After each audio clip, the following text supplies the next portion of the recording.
Welcome along to our fourth and final video in this series where we're learning how to use pivot tables in Microsoft Excel.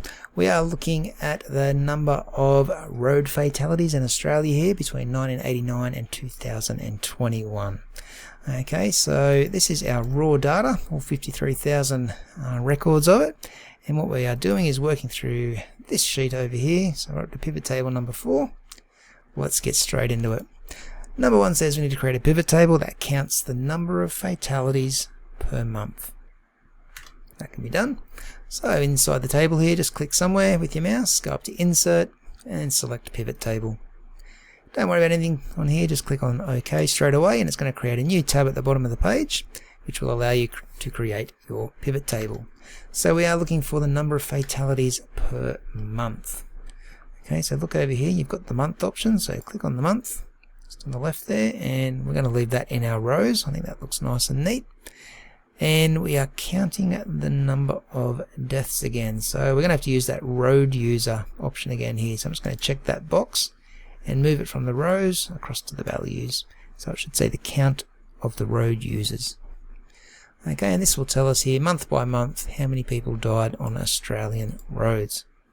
I think that's all the question asked. Yeah, number of fatalities per month. Excellent. Okay, we're going to drill down further into this data now for question 2 and display what day of the week each of the fatalities occurred. Okay, I might put this into columns actually, so I'm going to click back in my table here, find the day of the week, and instead of it going in rows here, which it looks okay, but I think it could look better if we move it up into columns. So I'm moving the day of the week up into this column section here. And that looks a little bit neater and easier for us to see. Okay, I might just resize these so they're all consistent with one another. Go to size 15.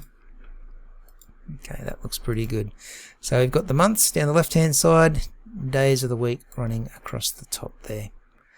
Okay, that's looking pretty good. So that's going to be easy to read that data and interpret it.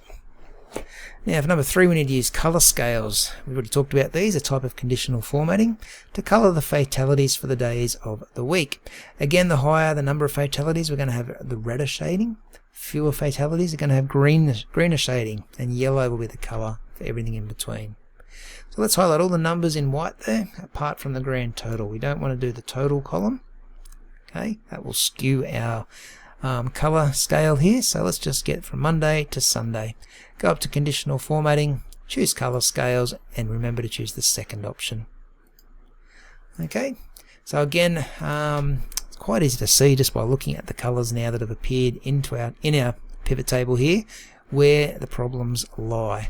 Okay, it's the end of the week and the weekend. Friday, Saturday, Sunday seems to be where the most people are dying on our roads. But we'll look at that in a little bit more depth in just a moment.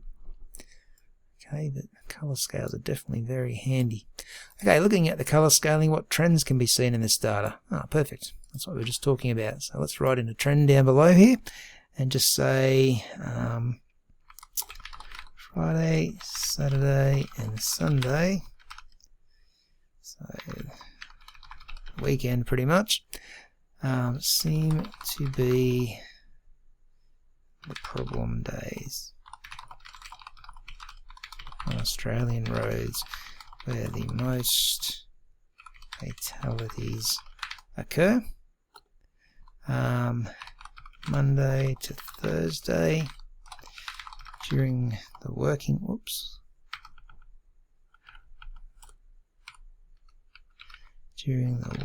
week seems to be a lot quieter with fewer accidents. Okay, there we go. So that is what I think is happening with the trends at the moment. Friday, Saturday and Sunday, which is pretty much around the weekend, are the problems. Got another typo in there. So the problem days on Australian roads where most fatalities occur. Monday to Thursday, where it's more greeny and yellow, seem to be a lot quieter. So it's basically as the week goes on, we see an increase in accidents. So you could potentially write that in as well. So say as the week goes on, there is an increase in the number of fatalities on our roads. There we go. So I think that looks pretty good for our trend. I've written 3 sentences there. That's number 3 done. No, number 4 done. Let's go to number 5. We're going to use a function now to determine the month with the highest number of fatalities. So let's just write highest down here. And we're going to write equals. Remember, we use max to look for the biggest number. I'm just going to go through the grand totals here, just in the white. And we're left with 4,721. So let's find that. Right down the bottom. It's December. Let's write that in. Okay, so December seems to have the most fatalities. And let's do the lowest now, because I'm sure that's going to be the next question. Use a function to determine the lowest number of fatalities. So same thing, just using the min function. So right, equals min. Open up some brackets and just highlight the grand totals here in the white. We get 3,975. That would be the second one here, which is February. Okay, now we've got one more function to come here that says use a function to determine the average number of fatalities per month. And we need to round this number up. So let's write in average, and on the next line, equals average is our function. Open some brackets, and what was it? The number of fatalities per month. So we're going to highlight the white numbers under grand total again. Close up the brackets. There's your answer, 4,404 it should be once we round it up. Remember to round it up. Just got to get rid of the decimal places. So click in the cell and then press this right blue arrow with the little zeros around it until you get no decimal places, and you get 4,404. So that's the average number of people dying on our roads per month. Whoops. And what else have we got on here? Use a function to determine which day has the highest number of fatalities. Okay, highest day is our next one. Let's have a look. So we've got the grand totals along the bottom here. So let's write equals max and have a look at the grand totals from Monday all the way through to Sunday. Close your bracket up and you get 9,696, which is Saturday. So Saturday is our problem day. Okay, 2 to go. We've got to add in a filter now that will allow us to select which state's data you would like to look at. We'll look through each state's data to see how this feature works. So we haven't used filters yet in our pivot tables. Let me show you how it's done.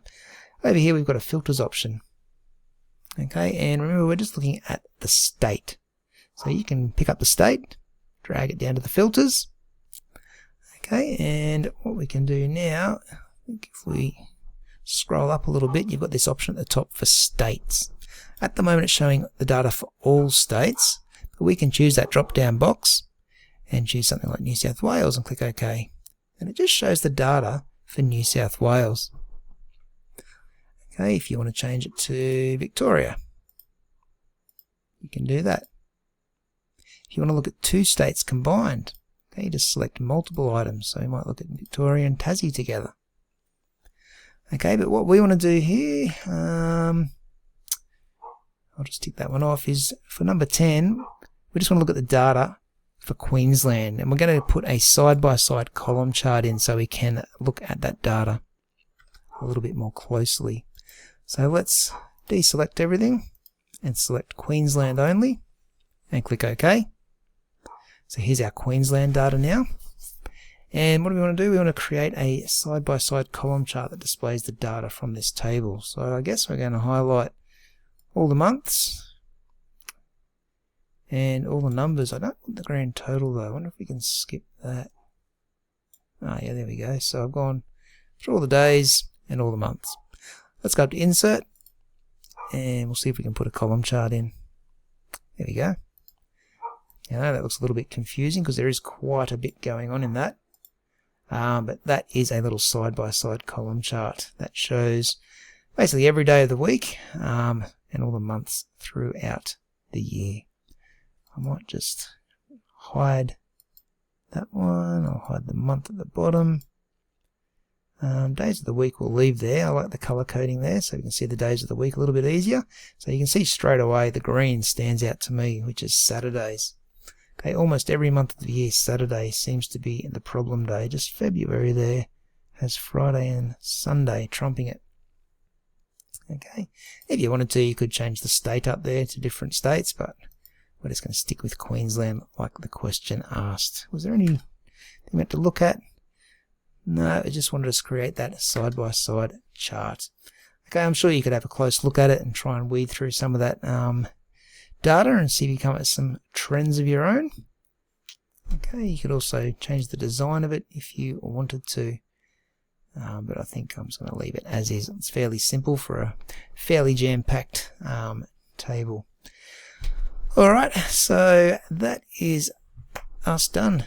Okay, we've done all 4 pivot tables now in this worksheet, which is a fantastic job. So hopefully you now know how to use pivot tables, or even just the basics of pivot tables, to drill down into large data sets. It certainly makes your life a lot easier. And I know a lot of big businesses use these pivot tables to analyze their own data. Okay, so a very handy tool to be able to use. Thanks for watching, and I'll catch you in another video tutorial.